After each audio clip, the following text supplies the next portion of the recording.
Hello అండి, welcome to ప్రార్థనాస్ kitchen. ఈరోజు నేను చేసినది పల్లెటూర్లలో పొలాల్లోకి వెళ్ళినప్పుడు కూరలు ఏమీ లేనప్పుడు ఇలా చేసుకుంటారండి. చాలా టేస్టీగా ఉంటుందండి. అది చేయడానికి కొద్దిగా సాల్ట్ వేసుకొని అందులో 4-5 పచ్చిమిర్చి వేసుకొని ఇలా దంచుకున్న తర్వాత ఇందులో కొద్దిగా వెల్లుల్లి, కొద్దిగా కొత్తిమీర వేసి దంచుకోవాలి.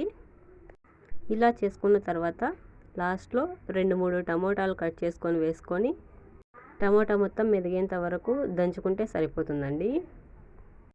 ఇలాంటి కారంని పొలాల్లో చేసుకుంటారండి. చాలా టేస్టీగా ఉంటుంది. పల్లెటూర్లలో ఇంట్లో కూడా ఏమీ లేనప్పుడు ఇలా చేసుకుంటారండి. 5 మినిట్స్లో చేసుకోవచ్చు. లాస్ట్లో కొద్దిగా ఆనియన్ వేసుకుంటే సరిపోతుంది. సింపుల్గా చేసుకోవచ్చు. చాలా టేస్టీగా కూడా ఉంటుంది.